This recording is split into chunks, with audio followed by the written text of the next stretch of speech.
Muy bien, chicos, el siguiente tema va a hablar es acidosis metabólica. Prácticamente hay que recordar que tenemos siempre una carga ácida diaria. Esa carga ácida diaria depende mucho del tipo de alimentación que tengamos. Prácticamente tenemos la producción de ácidos no volátiles y ácidos volátiles. El ácido volátil pues es el ácido carbónico.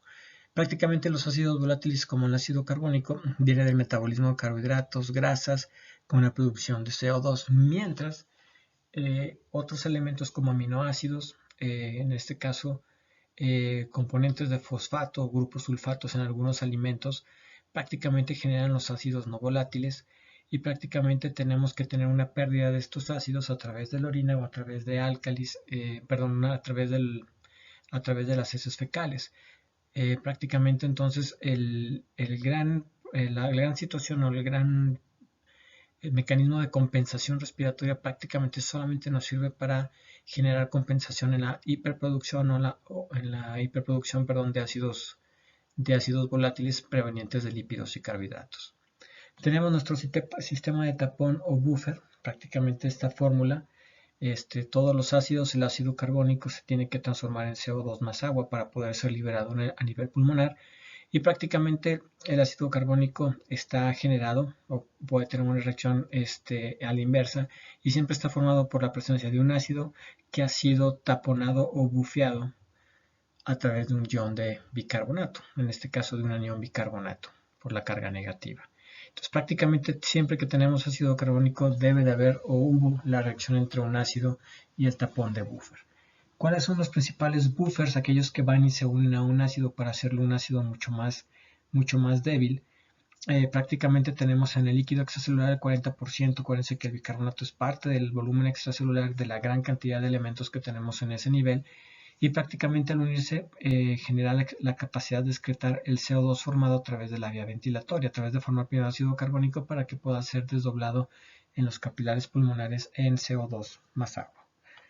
La otra característica de los buffers que tenemos es solamente en 20% en las proteínas o los buffers intracelulares, formado principalmente por proteínas, fosfato, hemoglobina, requiere de 2 a 4 horas para actuar, y el último es la cantidad de buffer obtenido a través del hueso, 40%. Si se consume de manera importante el bicarbonato en el líquido extracelular, el hueso sirve como la siguiente vía para la producción de un buffer para tratar de contrarrestar el efecto de acidez que se esté generando, principalmente la producción de bicarbonato de sodio, principalmente la producción de carbonato y fosfato de calcio. Otro punto fisiológico que hay que recordar es que tenemos la llamada excreción renal de ácido. Prácticamente recuerden que tenemos secreción a nivel del túbulo colector cortical, principalmente a través de las células intercaladas. Por cada ion, o en este caso sí, por cada ion de hidrogenión que pasa a la orina, se genera la reabsorción de un ion de bicarbonato.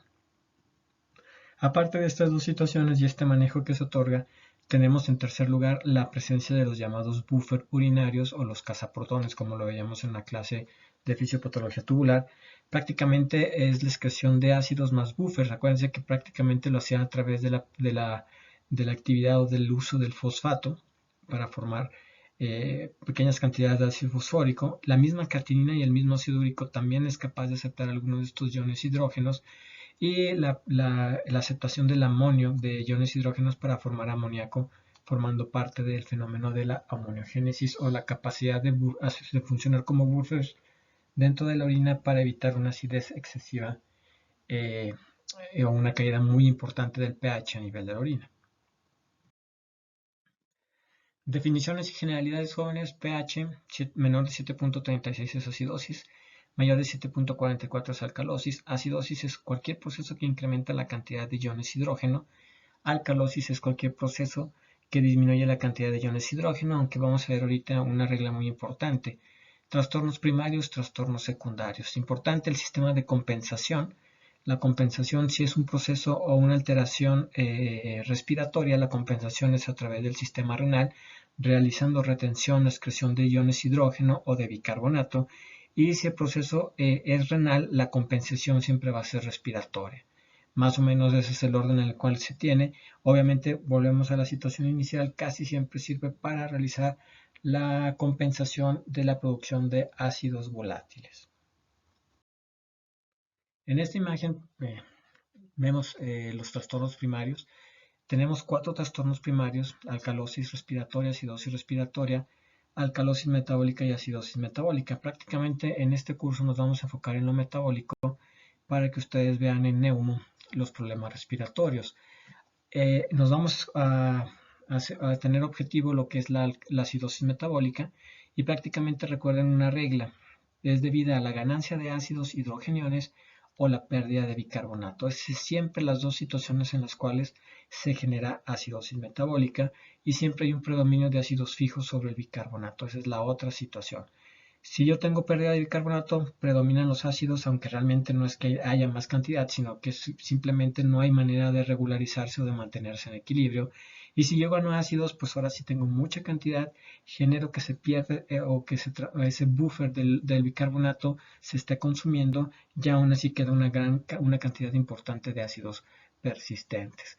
Características gasométricas de la acidosis metabólica entonces es un pH menor de 7.35, una presión parcial de dióxido de carbono menor de 35 milímetros de mercurio, y un bicarbonato habitualmente de menos de 22.000 equivalentes por litro.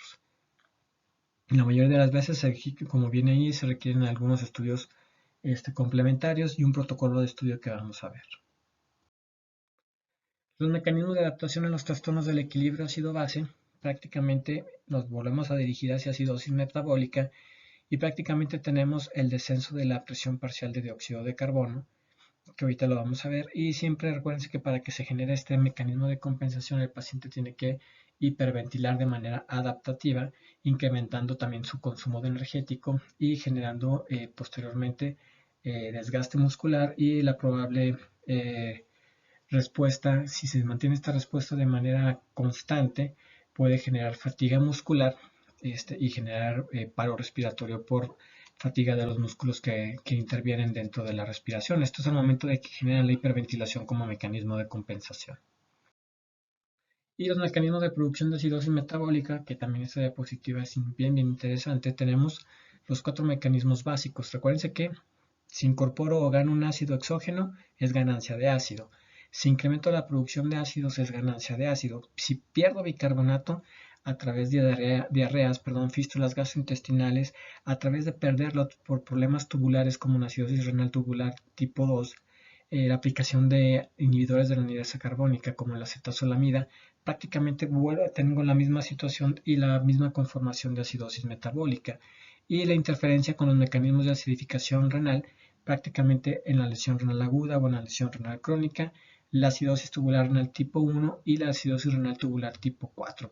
Tipo 4, recuérdense que a nivel del túbulo colector cortical, y la tipo 1, que es la distal, que prácticamente también la encontramos a nivel de las células intercaladas y principales. Entonces, básicamente, los mecanismos están resumidos aquí: gano ácidos o pierdo bicarbonato. Sería la regla general. Importante, aquí hacemos un paréntesis en el mecanismo de compensación de la acidosis. Siempre que tenemos acidosis metabólica, tenemos un descenso del pH, tenemos un incremento en la concentración de iones hidrógenos en la cantidad. Normalmente, para mantener un pH entre 7.36 y 7.45 mínimo, debemos de tener 40 nanomoles de iones hidrógeno en el líquido extracelular. Y una vez que empieza a descender el pH plasmático, también baja el pH del líquido cefalorraquídeo, lo que estimula el centro respiratorio, produciendo una hiperventilación como mecanismo compensatorio. La hiperventilación va a generar o va a disminuir la presión parcial de dióxido de carbono, y esta es la compensación de la acidosis metabólica. Clínicamente voy a encontrar un paciente con hiperventilación, con respiraciones de mayor profundidad y mucho más rápidas, una politaquipnea o una politaquipnea, la respiración de Kussmaul. Estaba recordando la consideración semiológica, y prácticamente esa es la hiperventilación: mucha respiración en tiempo con gran profundidad para tratar de bajar más rápido la PCO2, tratando de mantener la compensación. El trastorno primario, prácticamente entonces tenemos que por el equivalente que baja de bicarbonato, tenemos una disminución de 1 milímetro de mercurio de la presión parcial de dióxido de carbono. Entonces, la compensación esperada en un paciente siempre es la situación de ver la PO, la presión parcial de dióxido de carbono, y prácticamente tenemos un par de fórmulas. Lo que es la fórmula más sencilla de estas es checar los últimos dos dígitos del pH, y si la PO2 o la PCO2, perdón, alcanza estos dos dígitos, por ejemplo, si tenemos 7.25 y tenemos 25 de dióxido de carbono, significa que ya lo alcanzó y que ya está compensado, es decir, que el sistema respiratorio ya está generando la compensación. Esa compensación va a permitir que ese pH ya no caiga más, mientras se genera una respuesta compensatoria o una situación o un tratamiento que podamos ofrecer para mejorar la cantidad de iones hidrógeno, la cantidad de bicarbonato, y hacer que el pH ya no siga bajando. Entonces, prácticamente la situación más sencilla es medir los últimos dos dígitos después del punto, los últimos dos dígitos decimales, para ver si ya alcanzó la respiración. Si no hacemos eso, entonces prácticamente estamos obligados a utilizar una de estas fórmulas.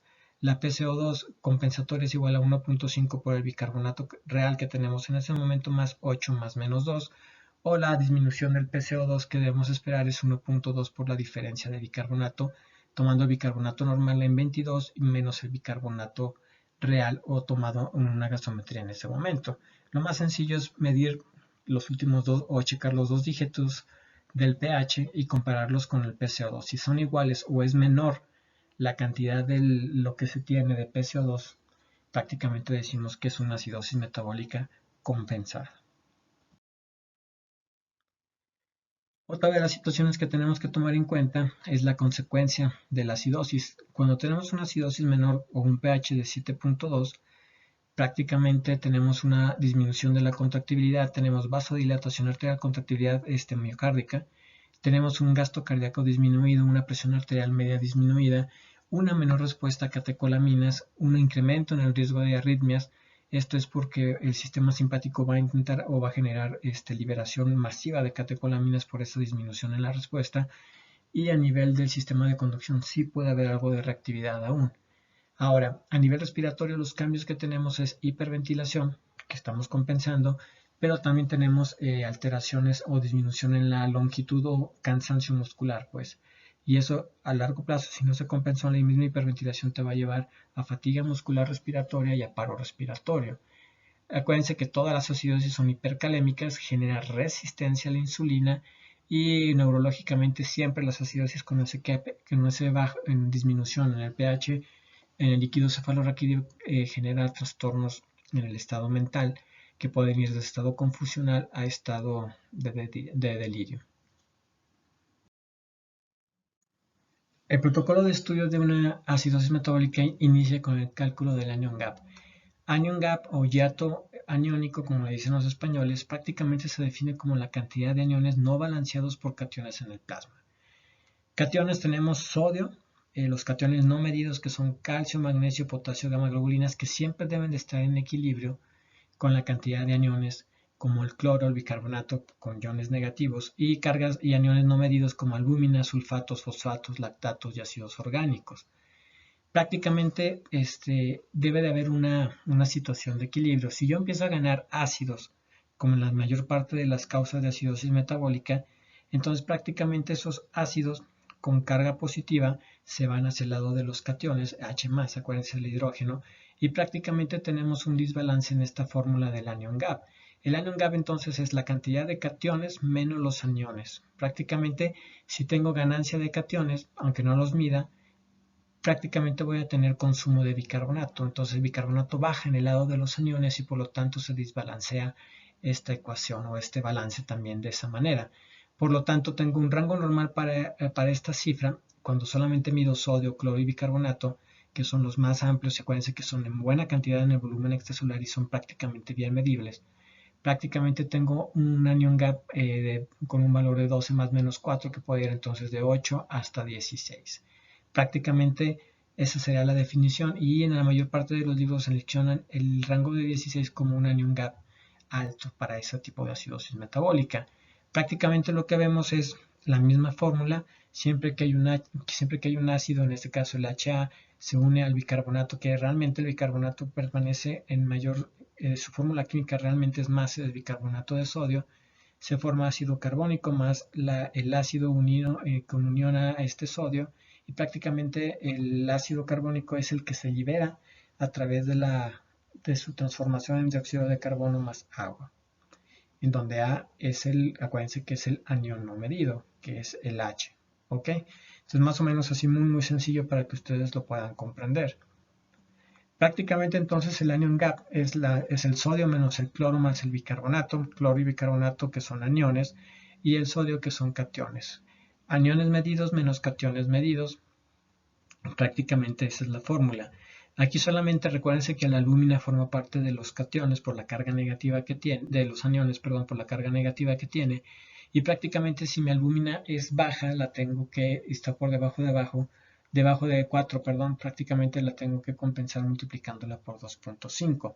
Situaciones que me permiten aumentar el anion gap o el hiato aniónico prácticamente es cuando aumentan los aniones no medibles como ácidos orgánicos, fosfatos y sulfatos, y situaciones que disminuyen este anion gap es la disminución de la albúmina, por eso se debe de realizar un ajuste cuando la albúmina estaba por debajo de 4, en el libro es casi siempre por debajo de 3.5, perdón. Esa es realmente cuando utilizamos esta fórmula de multiplicar la albúmina por 2.5. Y cuando se miden o se incrementan los cationes no medidos como magnesio, potasio, monoglobulinas o gamma globulinas y calcio. Prácticamente esas son las situaciones en las que voy a tener descenso. Ahora, ¿para qué me sirve todo esto? Me sirve para establecer el apellido de la acidosis metabólica. Voy a tener dos tipos de acidosis metabólica, anion gap alto y anion gap normal o bajo. Prácticamente así dividimos en esta situación en los tipos de acidosis metabólica. Recuerden que siempre hay que ponerle también el apellido si es una acidosis metabólica compensada anion gap alto, una acidosis metabólica compensada anion gap bajo o normal. Entonces, por lo tanto, tenemos mi gran división en mis protocolos de estudio. Tenemos una acidosis metabólica anion gap alto, en la cual tenemos normalmente acidosis metabólica por ganancia de ácidos, y la acidosis metabólica no anion gap o anion gap normal o bajo, que prácticamente tenemos otro tipo de causas, principalmente a nivel renal o pérdidas de líquidos, que vamos a ver con detalle las causas más importantes en unos momentos. Entonces tenemos anion gap normal o bajo en algunos otros libros, y anion gap alto. Anion gap alto nos dirigimos hacia abajo, hacia donde está el cuadrito rojo, y prácticamente tenemos ganancia de ácidos o sobrecarga de ácidos producidos de manera endógena, como son los cetoácidos, los cuerpos cetónicos, la cetosis en este caso por desnutrición o por falta de alimentación o periodos de ayuno prolongado, que también es lo que se producen son cuerpos cetónicos por beta-oxidación, y los cetoácidos formados por alcoholes que también son parte de los cuerpos cetónicos, pero realmente vamos a ver que se producen otro tipo de ácidos, acidosis láctica, prácticamente producida por situaciones de hipoperfusión, y la enfermedad renal. Recuerden que la enfermedad renal es por la incapacidad para poder secretar hidrogeniones de manera adecuada en el túbulo colector, y prácticamente tenemos la acumulación de ácidos orgánicos. En esta situación tenemos también las causas de acidosis anion gap alto por sobrecarga de ácidos externos o adquiridos o tomados de manera exógena, y prácticamente tenemos la toxicidad por salicilatos o aspirina con la acumulación de salicilato. Tenemos el envenenamiento o la toxicidad por metanol con acumulación de formato, el ácido formato, y prácticamente tenemos lo que es el envenenamiento por etilenglicol con acumulación de oxalato y glucolato, que son ácidos provenientes de este tipo de alcoholes, que prácticamente hacen la situación inicial que vimos, ganancia de ácidos. La ganancia de ácidos entonces puede ser porque lo consumí, o puede ser porque lo estoy formando de manera errónea en gran cantidad. Mi bicarbonato es incapaz de poder hacer el buffer o bloquearlos completamente, esta sobrecarga de ácidos que estoy teniendo, y prácticamente va a generar los cambios en la gasometría hacia una acidosis metabólica. Entonces, ganancia de ácido que predomina en la acidosis metabólica anion gap aumentado, causas endógenas, lactoácidos, cetoácidos, enfermedad renal crónica, bla, bla, bla. Aquí lo más importante es lo que venimos en el cuadrito azul que está hasta abajo. También tenemos otros elementos, otras sustancias que nos pueden intoxicar formando ácidos. Ahí está la metformina, que genera lactoacidosis o ácido láctico, la aspirina con el salicilato y los alcoholes. Lo más importante aquí es aprender cuál es el ácido que me intoxica con la intoxicación con etanol, ácido acético, metanol, ácido fórmico, formato, y el etilenglicol con ácido oxálico principalmente. Retinopatía y embriaguez, aquellos que se quedan ciegos por tomar alcohol adulterado, aquellos que se mueren por una hepatitis aguda por alcohol, por el consumo alto de etanol en este caso, y aquellos en los cuales les ponen líquido de batería, etilenglicol, en la cual se genera la producción de mayor cantidad de ácido oxálico a nivel hepático y genera falla renal, deterioro neurológico grave y casi siempre, si llegan en etapas muy tardías, se mueren. Así tenemos otro cuadrito de las etiologías de la acidosis metabólica anion gap. Prácticamente diabetes, alcoholismo, dietas o periodos interayuno o intercomidas bastante altas o bastante prolongados, ácidos lácticos, aquí prácticamente importante, por eso se los puse este cuadrito, tipo A, tipo B. Tipo A habitualmente es el generado por deterioro de la oxigenación, la producción de lactato y prácticamente por falla respiratoria, circulatoria, sepsis que se produce esta cantidad. Recuérdense que el lactato prácticamente en sepsis, si está por arriba de 4 milimoles por litro, les aumenta la mortalidad en un 30% más la mortalidad que ya tiene nomás por tener sepsis. En este caso, la acidosis láctica tipo B, en el cual tenemos diferentes situaciones, no es producida por el deterioro de la oxigenación, prácticamente es una disminución en el aclaramiento por falla hepática o deterioro hepático, o aumento en la generación en este caso, del ácido láctico a nivel hepático. Prácticamente tenemos situaciones más que nada la disfunción hepática y el aumento en la generación por el etilenglicol, en este caso por la deficiencia de vitaminas o medicamentos como la metformina. Entonces realmente pregunta de examen nacional qué tipo de ácido láctico o qué tipo de acidosis láctica causa la metformina, es la tipo B. Por producción de ácido láctico tipo B, en el cual no es tanto por la hipoxigenación o la disminución en la oxigenación, sino por un problema hepático generado en este caso casi siempre por el incremento de la vida media de la metformina ante un paciente que ya tiene lesión renal o enfermedad renal crónica. Otros medicamentos que pueden producir la acidosis láctica tipo B son los salicilatos, que realmente la intoxicación por salicilatos es por la presencia de salicilato, pero el salicilato a su vez genera cetoácidos, genera acidosis láctica tipo B, y el otro medicamento es que generan de la acidosis láctica tipo B es isoniazida y linezolida. Y el otro tipo de acidosis láctica más rara es la acidosis láctica tipo D, que generalmente se ocurre en la situación de un síndrome de intestino corto. Prácticamente, normalmente una cantidad de D-glucosa, o de glucosa pues, al ingerirla se va en una parte que no se alcanzó a metabolizar en las primeras porciones del intestino delgado, duodeno y yeyuno. Prácticamente es metabolizada por bacterias colónicas y las metabolizan hacia el lactato D. Entonces el síndrome de intestino corto habitualmente se refiere a que falta parte de ese intestino delgado que se encarga de la absorción de manera adecuada de glucosa. La glucosa llega en fuerte cantidad porque no fue absorbida de manera correcta a nivel colónico y es transformada por las bacterias colónicas que forman parte del microbioma, la microbiota, de lactato, y ese de lactato se vuelve a absorber y puede generar acidosis láctico por lactato, aunque es difícil de establecer. Prácticamente necesitamos el antecedente de cirugías y de un síndrome de intestino corto. La falla renal, pues acumulación de ácidos orgánicos en forma de fosfatos, sulfatos, uratos, etc. Prácticamente las ingestiones metanol, etilenglicol, el anticongelante, el metanol, también anticongelantes, solventes, combustible, que con eso se puede adulterar el alcohol, y prácticamente el propilenglicol, en solventes farmacéuticos o dentro del diazepam, lorazepam, en cantidades masivas de estos medicamentos, aparte del efecto del medicamento, también podemos tener intoxicación o acidosis láctica producida por propilenglicol, acidosis láctica tipo B, principalmente. Ahora, salicilatos. Los salicilatos, que es una materia, es un van a llevar ustedes una materia de intoxicaciones, si mal no recuerdo, por ahí de noveno o décimo semestre. Prácticamente los salicilatos, importante que conozcan, es que se va a generar o generar una acidosis metabólica anion gap alto por la intoxicación de las salicilatos. Principalmente salicilatos en su forma liposoluble, que es ácido salicílico, y prácticamente esta cosa se acumula, se genera y altera lo que es la mitocondria, y la mitocondria empieza a generar o disminuir la producción de ATP.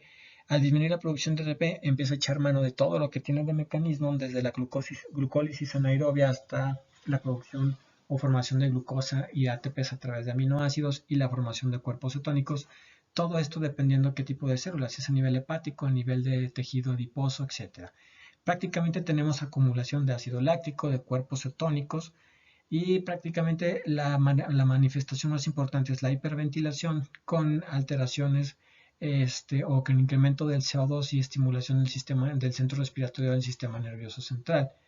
Y el otro medicamento que genera intoxicación o acidosis metabólica normal es el paracetamol, que debemos de, que aparentemente es el medicamento de más noble, pero sí hay algunos casos en los cuales el uso excesivo de acetaminofén, sobre todo en este tipo de pacientes mujeres, eh, por la baja talla o la baja masa muscular, aquellos desnutridos y sobre todo los pacientes con falla renales, que también tenemos que tener cuidado, prácticamente el acetaminofén pasa a nivel hepático, genera a nivel hepático la depresión de glutatión, y eso genera el incremento endógeno en producción del hepatocito de un ácido que es el ácido 5-oxoprolina, y prácticamente se genera una acidosis metabólica por intoxicación por acetaminofén, que es el tipo de intoxicación que se puede ver, aparte de la reacción de hepatitis inducida por acetaminofén, que es otro de los efectos comunes por este medicamento cuando se sobreutiliza más allá de las dosis normales. Entonces, prácticamente tenemos algunas causas, sobre todo aquí en este capítulo. Inicialmente, al final vamos a ver un caso clínico, pero lo más importante es que se enfoquen en las causas, porque eso es lo que más se pregunta, tanto en el examen como a nivel de lo que es su examen nacional. El siguiente paso, una vez que establecí el anion gap, una vez que sé cuáles son las causas y si establezco que mi paciente tiene un anion gap alto, prácticamente me voy a calcular el delta radio, y el delta radio me ayuda a determinar si mi acidosis metabólica anion gap alto presenta un trastorno mixto. Un trastorno mixto, se acuerdan, en el cual podemos tener un pH normal, pero vamos a tener alteraciones en la CO2 y en la presión parcial de dióxido de carbono y en el bicarbonato. Entonces el delta radio se saca midiendo lo que es el anion gap y dividiéndolo entre la diferencia de bicarbonato. Entonces delta radio es igual a aniones medidos menos el anion gap normal, perdón, y entre lo que es el bicarbonato normal menos el bicarbonato medido. Entonces mi anion gap que tengo en ese momento menos mi anion gap normal sería 12. Acuérdense que es 12 más menos 4. Y tengo mi bicarbonato normal que tomamos en cuenta aquí 24. Entonces 24 lo tomaremos como normal.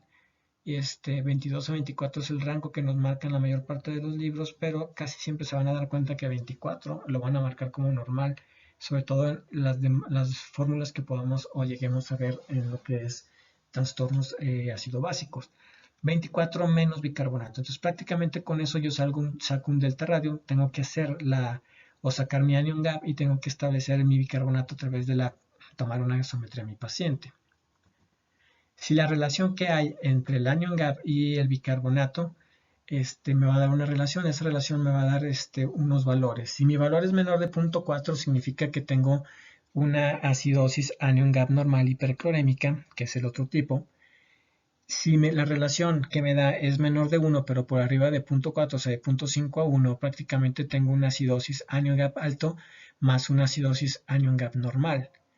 Si la relación me da 1 a 2, prácticamente me dice que es una acidosis anion gap pura. Y si tengo una relación de 1.6, me dice que es una acidosis láctica. Y casi siempre la cetoacidosis tiene un radio mayor o más cercano a 1 debido a la pérdida de cuerpos cetónicos. Entonces realmente de 1 a 2 ya me dice que es un anion gap. Generalmente ya hasta me puede decir o anticipar cuál pudiera ser la causa, acidosis láctica o cetoacidosis. Y el nivel mayor de 2 en esta relación prácticamente me dice que tengo una acidosis anion gap alto más una alcalosis metabólica que está compensando, o una acidosis respiratoria compensada preexistente. Prácticamente más de 2 es lo que sí realmente me involucra o me dice que hay un trastorno mixto.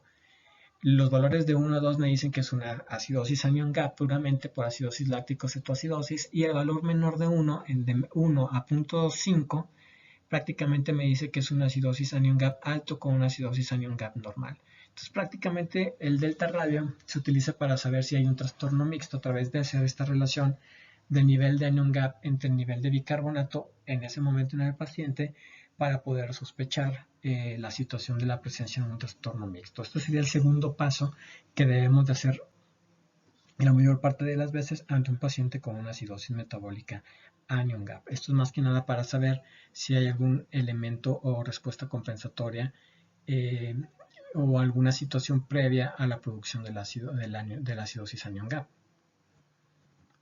Prácticamente el delta-delta o el delta radio con esa relación, y el mayor de 2, acuérdense que es una alcalosis metabólica simultánea. Realmente ese sería el más importante que deben de aprender, porque me dice que hay una alcalosis metabólica, en este caso una alcalosis metabólica junto con una acidosis metabólica en un mismo trastorno. ¿Ok? La osmolar gap sería el tercer paso que debemos de realizar o que se puede realizar. Prácticamente esta herramienta diagnóstica se utiliza para diferenciar las causas de acidosis metabólica anion gap aumentado. Tenemos la fórmula de la osmolaridad plasmática. Aquí si la utilizamos completa, 2 por sodio más glucosa entre 18 más BUN entre 2.8, y prácticamente medimos o hacemos una relación entre la osmolaridad plasmática que medimos y la osmolaridad plasmática calculada. Los valores normales son de 10 a 15, y prácticamente las sustancias que incrementan el osmolar gap con esta relación son casi siempre alcoholes. Los que vimos: propilenglicol, etilenglicol, etanol, metanol, algunos cuerpos cetónicos como acetoacetato o acetona, y el etanol isopropílico. Prácticamente para que yo sospeche de esto, acuérdense que estas son sustancias exógenas que me incrementan la cantidad de ácidos y generan un anion gap alto. Prácticamente casi siempre el valor del osmolar gap va a estar por arriba, mayor o igual a 25, y prácticamente cuando no sabemos la causa, prácticamente es sugerible de una intoxicación por etilenglicol y metanol principalmente. Aunque, como ya vimos, también los cuerpos cetónicos están en mucha cantidad, una cetoacidosis con gran cantidad de cuerpos cetónicos también me lo puede llegar a aumentar, pero su utilidad está más hecha para la situación de intoxicación por alcoholes, o como les he dicho, lo que es utilizar otro tipo de alcoholes para adulteramiento de alcohol social, pues. Prácticamente medimos y el osmolar gap, prácticamente mayor de 10 sugiere ingestión, pero falta de especificidad. Cuando es mayor de 25, tengan por seguro que es un alcohol lo que los está intoxicando. Usos del osmolar gap, entonces nos enfocamos cuando aumenta tanto el osmolar gap como el anion gap, prácticamente intoxicación etanol, metanol, etilenglicol y propilenglicol. Casi siempre van a desarrollar alteraciones mentales y lesión renal aguda, que eso es una de las situaciones importantes que hay que tomar en cuenta. Casi siempre es necesario tener que hemodializar a estos pacientes para disminuir la concentración del alcohol y poder salvarle su vida. Cuando hay situaciones en las que tengo un anion gap normal y un osmolar gap normal, un anion gap alto y un osmolar gap normal, prácticamente, y si es por una ingesta de algún medicamento, es cuando voy a sospechar de la intoxicación por acetaminofén o la intoxicación por ácido salicílico. Y el único alcohol que es distinto a los demás es el alcohol isopropílico. En este puedo tener un anion gap normal o aumentado más un osmolar gap aumentado, y es el clásico que me da la respiración con olor a frutas por los cuerpos cetónicos, porque este alcohol también genera la producción de cuerpos cetónicos. Tratamiento de la acidosis anion gap aumentado. Siempre hay que valorar la magnitud de la acidosis metabólica. Dos situaciones que son bien importantes. Mi bicarbonato menor de 5 indica el agotamiento del sistema buffer por parte de la por parte del bicarbonato. Es decir, si yo tengo una acidosis y mi bicarbonato es menor de 5, ya no va a haber manera de que yo pueda amortiguar la caída del pH y la acidosis que está teniendo. De igual manera, recuérdense que en el caso de acidosis metabólica, mi presión parcial de dióxido de carbono es mi respuesta compensatoria, y esa respuesta compensatoria, cuando llega a una presión de dióxido de carbono menor de 15, prácticamente me está diciendo que llegó al límite máximo en el cual puedo respirar más rápidamente para compensar. Es decir, ya estás hiperventilando lo máximo. Prácticamente llegaste al límite, ya no puedes respirar más rápido que eso y no puedes bajar más la presión parcial de oxígeno, y prácticamente ambos parámetros significan una situación de gravedad, porque significa que ya no va a haber manera de amortiguar, y si sigue cayendo el pH, prácticamente voy a empezar a tener manifestaciones de severidad con toxicidad cardíaca y toxicidad a nivel neuromuscular. Siempre hay que mantener un pH igual o mayor a 7.2. Ese es el objetivo terapéutico, y la corrección de acidosis con bicarbonatos se indica si el pH es menor de 7.2. ¿Ok? Entonces, es bien importante que se fijen en esta situación de la cantidad de bicarbonato, la PCO2 que tenemos y el pH, para poder saber en qué situación estoy. Obviamente ya definieron la acidosis metabólica, si es compensada, no compensada, si es anion gap alto o anion gap normal o bajo, y prácticamente el siguiente paso es definir si le voy a dar tratamiento. Si yo tengo un pH menor de 7.2, sí estoy obligado a darle bicarbonato. Lo único que importante que hay que situar es la ventaja y los inconvenientes que hay en la aplicación de bicarbonato. Las ventajas es que si yo aplico bicarbonato, en este caso bicarbonato de sodio, que es la fórmula que tenemos para aplicación exógena, prácticamente mejora hemodinámica, mejora la contractibilidad muscular y la contractibilidad miocárdica. Disminuye la hipercalemia, acuérdense que también era una medida que utilizamos para disminuir el potasio, hasta 0.5 hasta un miliequivalente de potasio que se podía disminuir, pero siempre y cuando tuviera la indicación por acidosis con un pH menor de 7.2. Y la prevención de la caída abrupta de la osmolaridad cerebral también es generada a través del uso de bicarbonato, mejora el metabolismo celular y mejora el efecto de la insulina, pero tiene inconvenientes. Estoy prácticamente poniendo volumen y sodio junto con el bicarbonato, y puede provocar edema pulmonar en pacientes que ya tienen retención de líquidos. Puedo generar hipocalemia, puedo generar disminución del flujo cerebral, genero hipernatremia o es una causa de hipernatremia, puedo empeorar una acidosis láctica y generar una alcalosis de rebote, y hay dos situaciones: puedo generar hipocalcemia e hiperfosfatemia junto con hipoventilación por estarle quitando el efecto del CO2 de estimulando el sistema o la respuesta respiratoria. Entonces son situaciones que deben de saber para poder determinar si le conviene a ese paciente aplicarle bicarbonato. La indicación absoluta es menor de 7.2, pero si mi paciente no tolera mucho la cantidad de volumen, debo de saber que tengo que limitarle la cantidad de bicarbonato, si no al rato voy a tener un edema pulmonar y voy a acabar intubando a ese paciente, no tanto por la situación de la acidosis, sino por el edema pulmonar y por haberle fastidiado la permeabilidad capilar pulmonar.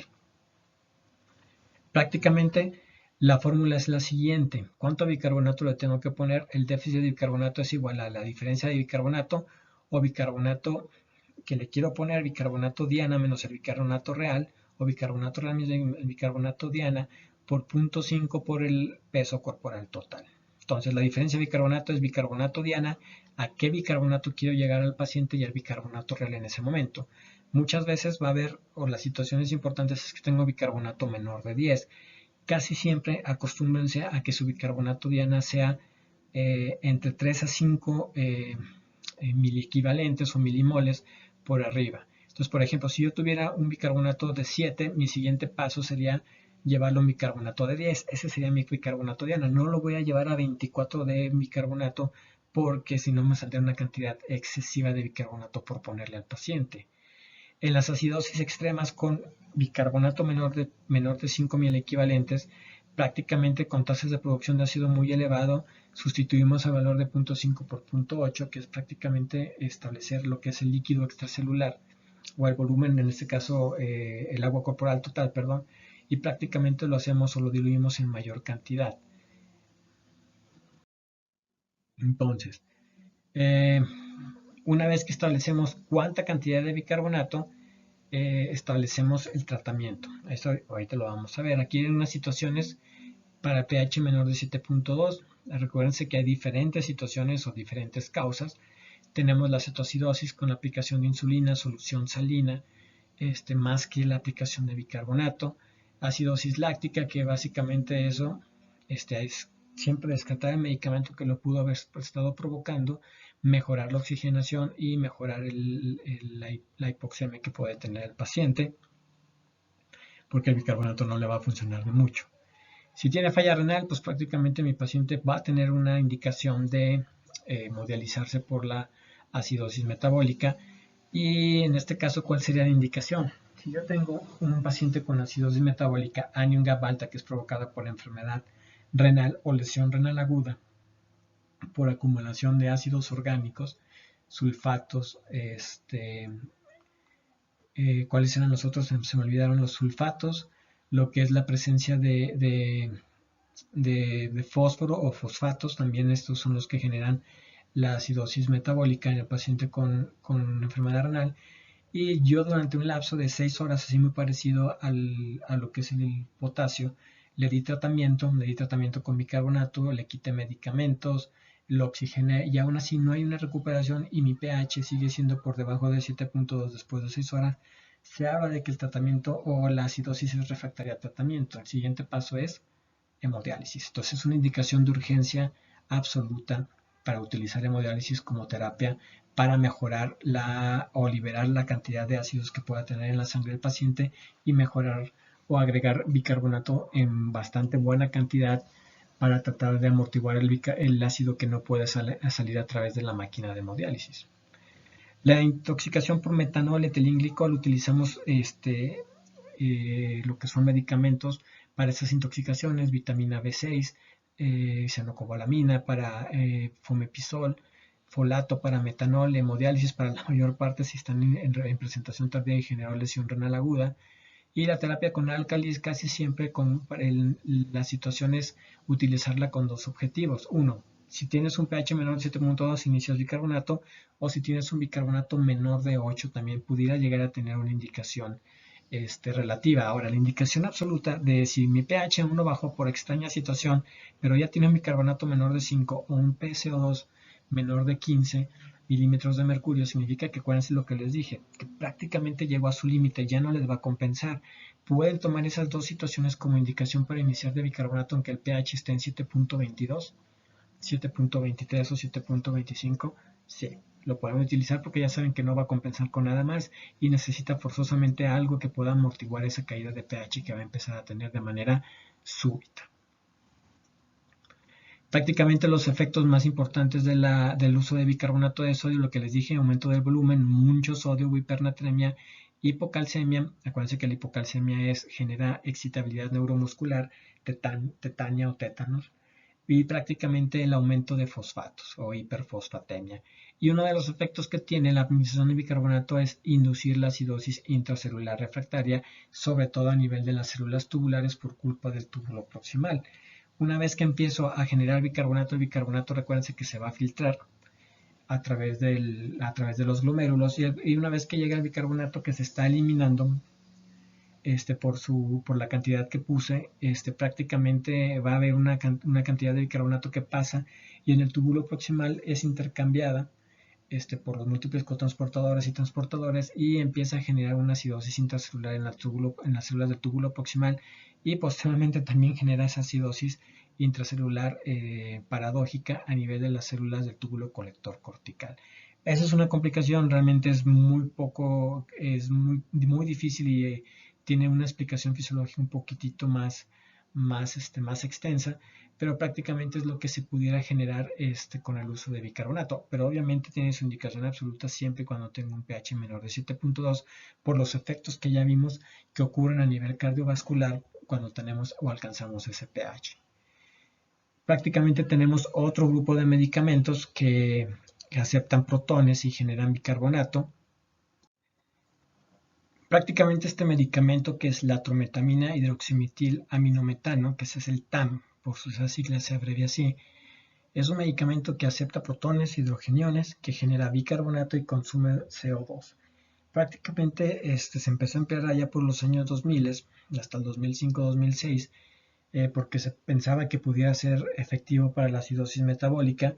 Se sigue utilizando en algunas unidades de cuidados intensivos. Prácticamente la diferencia con el bicarbonato es nada, a excepción eso de consumir el CO2, que habitualmente hace que necesite utilizarse con un paciente que esté bajo ventilación mecánica o con vigilancia respiratoria.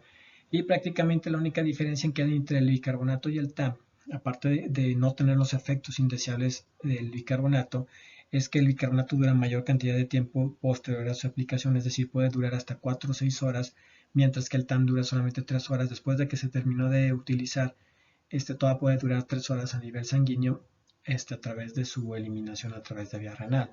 Entonces, prácticamente el TAM, en algunas situaciones, acidosis metabólicas moderadas, se puede llegar a utilizar siempre y cuando tengamos respaldo o soporte respiratorio. Actualmente ya su uso es muy raro de verlo en las unidades porque también es caro y se opta por el bicarbonato de sodio, que es mucho más barato. Entonces, no se les olvide trometamina, hidroximetil-aminometano. El tratamiento ahora sí, una vez que establecí cuánto le voy a poner de bicarbonato a mi paciente, prácticamente divido o multiplico 0.5 por kilogramo de peso por el bicarbonato normal o bicarbonato, en este caso no normal, sino es el diana o la meta, menos mi bicarbonato plasmático real en ese momento. La mitad se repone en la mitad en 12 horas y la otra mitad en otras 12 horas. Pero bueno, hay situaciones de urgencias y prácticamente fíjense bien. Una vez que yo establezco la cantidad de bicarbonato que le voy a poner a mi paciente, la mitad, esa es la regla general actualmente, del déficit calculado lo voy a administrar en un lapso de 3 a 4 horas, si no hay insuficiencia cardíaca grave. Prácticamente tengo en esas 3-4 horas, tengo que volver en esas 3 horas tengo que volver a medir el pH y si alcancé un pH arriba de 7.2, suspendo la aplicación de bicarbonato. Y tengo que estar midiendo también y corrigiendo el potasio porque si le pongo mucho bicarbonato, acuérdense que el potasio se va a ir hacia abajo y voy a acabar en una hipocalemia. Entonces prácticamente la situación es la mitad, 3 horas, 4 horas como máximo. Vuelvo a recalcular y vuelvo a establecer cuál es ese bicarbonato diana que quiero alcanzar para estar midiendo mi pH. Ya no es como antes, al principio que utilizábamos por 12 horas la misma infusión de manera continua y cuando acordábamos ya teníamos al paciente en alcalosis con una hipocalemia severa y realmente a veces se morían por la hipocalemia y por la alcalosis porque mata más rápido la alcalosis que la acidosis y prácticamente esa práctica se desaconsejó de utilizar hace bastante tiempo. Son lapsos de 3 horas para poder establecer la diferencia de pH o el beneficio del pH y para poder establecer si se alcanzó el pH meta de 7.2 y suspender inmediatamente el bicarbonato para esas fechas en las cuales ya tenemos el uso de bicarbonato, cuando menos ya tenemos que tener una idea de cuál fue la causa de esa acidosis para empezar a generar un tratamiento causal o etiológico para evitar o mantener la hiperproducción de ácidos para poder o no necesitar de nuevo la aplicación de bicarbonato. Para la acidosis láctica, la corrección del pH sérico por encima de 7.2 puede ocasionar una alcalosis de rebote y esto es porque al corregir la causa del lactato se oxida y se regenera en bicarbonato. Entonces, por eso les digo que en la acidosis láctica es muy difícil el tratamiento con bicarbonato porque en muchas ocasiones no hay una respuesta adecuada y aparte tenemos el riesgo de que el lactato se oxide y genere bicarbonato y acabemos con una alcalosis metabólica.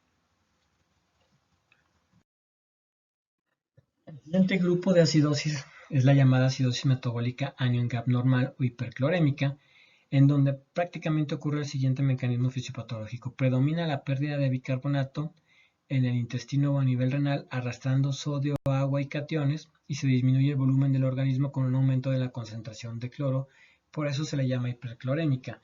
A la acidosis anion gap alto, que la que acabamos de ver en algunos libros también le llaman normoclorémica, y en este caso, acidosis metabólica anion gap normal, de 12 para abajo, del nivel de anion gap, se le llama hiperclorémica. Entonces, prácticamente hay pérdida de bicarbonato, pérdidas intestinales de bicarbonato por diarreas, drenajes, bolsas de recolección, ostomías, pérdidas renales a través de acidosis tubular renal tipo 2, tipo 4, el uso de inhibidores de la anhidrasa carbónica como la acetazolamida, o el uso de diuréticos ahorradores de potasio, que recuerden que llevan acidosis metabólica con hipercalemia. Prácticamente la otra causa es el hipoaldosteronismo primario y secundario por fármacos, recuérdense, medicamentos que bloquean el sistema renina-angiotensina aldosterona, beta bloqueadores y ECAS ARA2 y la mayor parte de los AINES, perdón. Para la acidosis metabólica en NGAP no requerimos el uso de la valoración con diferentes fórmulas. Establecemos como de manera instantánea siempre la NGAP, que es de cajón para cualquier acidosis metabólica, pero aquí no tengo que ir a establecer mi delta radio, un osmolar GAP en caso de sospecha de intoxicación por alcoholes. Prácticamente voy a utilizar otra situación si es que no pude establecer etiológicamente o no conozco la etiología del paciente, teniendo antecedentes, el uso de fármacos, etc. Utilizo el anion gap urinario, y ese anion gap urinario prácticamente es medir electrolitos a nivel de la orina. Mido el sodio con el potasio, cargas catiónicas o iones catiónicas, y menos el cloro, que sería el único anión. El anion gap urinario también son cationes medidos menos cationes no medidos, pues, o cationes medidos en este caso. Fines prácticos, sodio más potasio menos cloro a nivel de la orina. Prácticamente tenemos un montón de etiologías que son los mismos que vimos en el cuadrito, siempre pérdida de bicarbonato con sodio y agua y aumento del cloro por concentración, pérdidas gastrointestinales, diarreas, fístulas pancreáticas, drenajes, bolsas de osteotomía o ostomías, colostomías, etc. Las acidosis tubulares renales, falla renal temprana con deterioro en la producción de amonio, sobre todo hablándome de túbulo proximal y túbulo colector cortical. Acuérdense que ese es el paso de la amoniogénesis desde el túbulo proximal al de desanimar la glutamina y el paso a través del túbulo colector cortical para formar amoníaco. Y la ingestión de acetazolamida. Otros medicamentos que tenemos que pueden condicionar son la colestiramina, que es también un elemento que atrapa ácidos grasos y sobre todo disminuye el colesterol por atrapar ácidos grasos a nivel intestinal, y el sevelamer, que es el nombre comercial, que es el sevelamer, que es un medicamento que utilizamos para enfermedad renal crónica como quelante de fósforo, para inhibir la absorción de fósforo también a nivel del intestino delgado. Tenemos causas dilucionales debido a la rápida infusión de bicarbonato libre y poshipocapnia. Prácticamente la poshipocapnia te lleva a una alcalosis respiratoria con CO2 bajo, en la cual generalmente se produce la acidosis metabólica una vez que empiezo a tratar de corregir esos pacientes que estaban cursando con alcalosis respiratoria. Y la otra pérdida de bicarbonato que puedo llegar a tener, o en este caso por incremento de la absorción de amonio, es por la situación de la que son algunas cirugías que se utilizan para tratar de conectar el uretero en situaciones de traumatismo ureteral o falta o pérdida de la capacidad vesical con retiro de vejiga y una parte del uretero, que es una cosa mucho más extraña. Prácticamente entonces causas de acidosis metabólica en GAP normal o hiperclorémica. Prácticamente tenemos la infusión de un ácido orgánico, la ingestión, en este caso ingestión de ácido clorhídrico, por ejemplo. Más que nada tenemos las pérdidas gastrointestinales y las acidosis tubulares renales, como pérdida urinaria de bicarbonato, y en el caso de las pérdidas gastrointestinales, pérdida de bicarbonato por diarrea y lo mismo. Las acidosis tubulares renales, otro punto, ya las vimos en una parte en lo que era la fisiopatología de lo que es el aspecto del funcionamiento tubular. Prácticamente recuerden en este cuadrito, por eso se los vuelvo a poner, todos los medicamentos y las enfermedades que pueden inducirla. Recuérdense que la acidosis tubular tipo 2 por síndrome de Fanconi, cistinosis, en incapacidad para absorber cistina a nivel del túbulo proximal, todo lo que genere el deterioro del túbulo proximal por exceso de proteínas como el mieloma, la amiloidosis, la intoxicación por metales pesados y los medicamentos. Para la acidosis renal tubular tipo 1 o distal, prácticamente enfermedades autoinmunes, síndrome de Sjögren, nefritis lúpica, lo que es artritis reumatoide, y también medicamentos como el litio, la anfotidicina y el tolueno. Y para la tipo 4, que es la más frecuente, prácticamente todas las causas de hipoaldosteronismo, destrucción de las células principales intercaladas, nefropatía obstructiva, trasplante renal y el uso de espironolactona o amiloride como medicamentos inhibidores o que actúan a este nivel. Entonces prácticamente ustedes tienen que recordar las etiologías. ¿Cuál sería la manifestación entonces de una acidosis tubular renal? Tipo 1 o tipo 2, una acidosis metabólica, anion gap normal o hiperclorémica. Ya sería el nombre correcto de nombrar ese tipo de acidosis. ¿Y cuál es la acidosis generada por una acidosis tubular tipo 4, que es la más frecuente, también una acidosis metabólica, anion gap normal o hiperclorémica? Ese es el nombre correcto que le tienen que poner en el examen.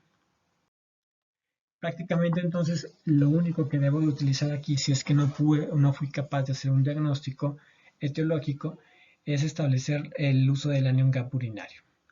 Prácticamente realiza el diagnóstico diferencial. El diagnóstico diferencial es para saber si la pérdida de bicarbonato es vía gastrointestinal o la situación es por alteración en la acidificación o pérdida de bicarbonato por vía renal. En la acidosis metabólica hiperclorémica con anion gap normal, la presencia de un anion gap urinario negativo indica pérdida de bicarbonato por vía gastrointestinal. Entonces, aquí no me fijo tanto en el valor numérico, sino en el signo que me salga, el de sumar sodio más potasio menos cloro. Si el resultado sale negativo, prácticamente me dice que la pérdida es gastrointestinal. Y en el caso de la acidosis anion gap normal con un anion gap urinario positivo, prácticamente me indica deterioro en la acidificación renal, en este caso una acidosis tubular, aunque acuérdense que por acidificación renal siempre y cuando es un tipo 1 distal o problemas en la reabsorción de bicarbonato a nivel del túbulo proximal. Prácticamente si tengo un resultado igual positivo, en anion gap establezco solamente la situación de una acidosis tubular renal, pero aún así todavía soy incapaz de poder identificar si es proximal o distal. Por epidemiología y por incidencia es más frecuente la distal que la proximal, y la proximal casi siempre tenemos que hallarla junto a la presencia de un síndrome de Fanconi. Ahora, prácticamente la situación es sumar sodio más potasio en orina menos el cloro. La situación entonces sería, ¿cómo sería el valor negativo del anion gap urinario?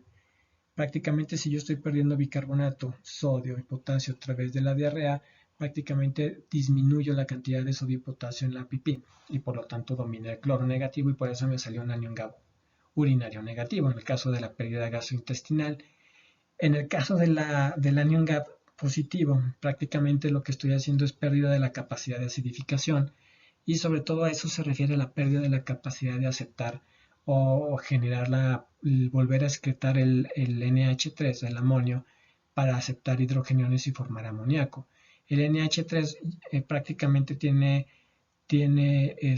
una carga negativa por sí sola y esa carga negativa, aunque no es medible, estamos midiendo el cloro, acuérdense que realmente medimos otros elementos más en mayor concentración. Esa carga negativa sí tiene que ver con la cantidad negativa o de aniones a nivel de la orina. Si está disminuida su presencia, porque me está indicando que hay problema en el túbulo proximal para la absorción de glutamina y quitarle los grupos aminos, o me está diciendo que hay un problema a nivel distal en el túbulo colector cortical para poderse volver a secretar esa NH3, prácticamente entonces la cantidad de cloro y la carga negativa es mucho menor. Y por lo tanto domina la cantidad positiva de los cationes sodio y potasio, así de manera muy muy sencilla para entenderlo. ¿Por qué? Porque el cloro, una vez que se encuentra con NH3, realmente es lo que me da la carga aniónica más importante de la orina. Si el cloro cae y no está a la misma, digamos, equilibrado que la cantidad de sodio y potasio, prácticamente me dice que ese amonio prácticamente o no se produjo en el túbulo proximal o no se secretó a nivel del túbulo colector. Así de manera muy muy sencilla, porque es bastante complicado entenderle estas cosas, y van a ver, si ustedes quieren leer un poquitito más a fondo, van a ver que las pruebas que utilizamos, que ya casi nunca se utilizan, son bastante complicadas tanto de hacer como de interpretar. Entonces, ¿qué más le vamos a dar de tratamiento al bicarbonato con anion gap normal? Se supone que es más nice, pero las causas pueden ser hereditarias o mutacionales, así es que realmente se espera que no tengan curación. Tenemos pérdidas gastrointestinales. Si tengo pérdidas gastrointestinales, le tengo que dar solución salina al 0.9% más por área de bicarbonato. En este caso, pues lo que hago es reponer electrolitos. Si está en hipocalemia, si está en hipernatremia, prácticamente repongo a eso antes de que pensar en darle bicarbonato. La indicación del uso de bicarbonato sigue siendo la misma, un pH de 7.2, ¿sí? Tanto para el anion gap alto, la acidosis anion gap alto, como para la acidosis anion gap normal. Si no cumple ese criterio, ni le pongan bicarbonato, mejor repongan otros electrolitos y volumen antes de pensar eso. Y sobre todo eso se utiliza en las pérdidas gastrointestinales. Para las acidosis tubulares renales, la tipo 1 y la tipo 2, prácticamente bicarbonato sódico se los podemos dar vía oral durante la temporada en la cual pensemos que pudiera llegar a tenerlo, ¿sí? La vía oral tiene un 50-60% de absorción. Aparentemente sería mucho menos dañina porque no va directamente al volumen sanguíneo o al volumen extracelular, y prácticamente se puede llegar a utilizar. Si se fijan, la acidosis renal tubular tipo 2, que es la proximal, requiere mayor cantidad de miel equivalentes, y la acidosis renal tubular tipo 1 tiene menor cantidad. Normalmente lo que debemos de consumir en una dieta estándar es de 1 a 2.000 equivalentes por kilogramo de peso diario de bicarbonato. Entonces, más o menos es tratar de darle lo de la dieta más un aporte extra, pero vía oral, jóvenes. La acidosis tubular renal tipo 4 prácticamente es tratar de quitar medicamentos que ocasionan el hipoaldosteronismo, modificarlos, disminuirles dosis, y lo que habíamos visto para el tratamiento de la hipocalemia crónica, aumentar la dieta con alimentos para que tengan potasio, y para la acidosis renal, perdón, la que tengan menos potasio, perdón, y prácticamente la acidosis la trataríamos con la aplicación también de bicarbonato, y si existe un hipoaldosteronismo muy intenso, la aplicación de la aldosterona sintética, que sería la fludrocortisona. Prácticamente ese sería el tratamiento que le podemos dar a los tipos de acidosis. Importante, el bicarbonato se puede emplear vía oral. Es un tratamiento que tenemos bien subestimados en los pacientes con problemas renales. Es un tratamiento que casi siempre lo van a ver más aplicable en los niños con acidosis tubulares renales. Y prácticamente es importante que sepan que realmente vía oral puede llegar a tener ciertos... Es un buen elemento terapéutico. Cuando se utiliza intravenosa solamente es para las condiciones de acidosis que ponen en peligro la vida con un pH menor de 7.2.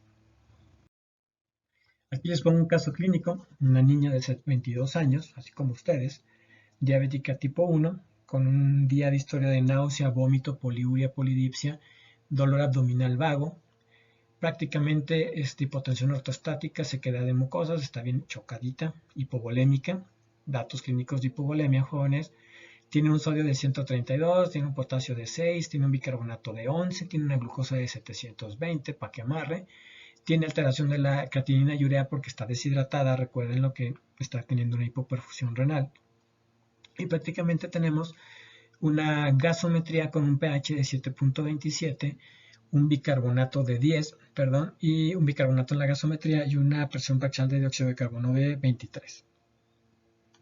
Primer situación que deben de ver, pH. Mi pH está por debajo de 7.35, sí, entonces es acidótico. Segundo punto, ¿qué tipo de proceso es? Checo PCO2 y bicarbonato. Los dos están abajo, bicarbonato normalmente es de 24 y la PCO2 normalmente va de 35 a 45. Entonces los dos van hacia abajo en la misma dirección, y por lo tanto se trata de un trastorno metabólico. Entonces tengo una acidosis metabólica. Prácticamente tengo el diagnóstico a la mitad. El siguiente paso es establecer si está compensada. Chequen 7.27 de pH, los últimos dos dígitos después del punto decimal, 27, y chequen el PCO2, 23. Entonces, por lo tanto, está por debajo de ese 27, entonces está compensada. Tienen el diagnóstico hasta ahorita de una acidosis metabólica compensada. ¿Qué le voy a hacer? Calculo el anion gap. El anion gap en este caso salió, déjenme ver, bueno, el anion gap lo sacaron y es igual a 28, por lo tanto es una acidosis metabólica anion gap. Aquí viene lo de la compensación. Aquí lo manda hasta el cuarto paso, y prácticamente qué bueno que checamos el caso clínico, porque se me olvidó decirles cómo se llama esa fórmula de 1.5 por la diferencia por el bicarbonato más 8 más menos 2. Prácticamente es la fórmula de Winter, que nos dice si está compensada la cantidad del PCO2 Y bueno, a veces se les llegan a preguntar cuál es el epónimo de esa fórmula, es fórmula de Winter, y prácticamente la fórmula de Winter me dice que está en 26.5, por lo tanto, está o no está compensada. Sí, está compensada porque es más menos 2, 26.5 hasta 24.5 o hasta 28, y mi IPA y mi PCO2 está en 20, recuérdense, estábamos en 23, ¿no? Entonces no en 26. Entonces prácticamente tenemos una acidosis metabólica compensada y por lo tanto prácticamente estamos teniendo la compensación respiratoria con la hiperventilación en ese momento. Una vez que tenemos el anion gap elevado, pues tenemos que hacer lo del delta radio para establecer o excluir la presencia de un trastorno metabólico concurrente con alcalosis, y prácticamente nos sale en 1.2 y veíamos que si estaba entre 1.6 y 1, prácticamente me decía que era una acidosis metabólica anion gap pura. Y prácticamente entonces es una acidosis metabólica anion gap pura, prácticamente secundaria a una cetoacidosis diabética. Entonces es un ejemplo rápido, sencillo, de cómo valorar una gasometría en trastornos metabólicos. Para trastornos respiratorios ya lo verán en su turno en la clase de neumo, y prácticamente recordar los pasos que vienen aquí, la compensación, el anion gap, que son las fuerzas que lo tienen que hacer. Aunque no me hagan el delta radio o los molar gap, mínimo me tienen que saber decir si están compensadas o no están compensadas. Eso sería todo, jóvenes. Le echen una muy buena leída a este tema y cualquier duda estamos en contacto.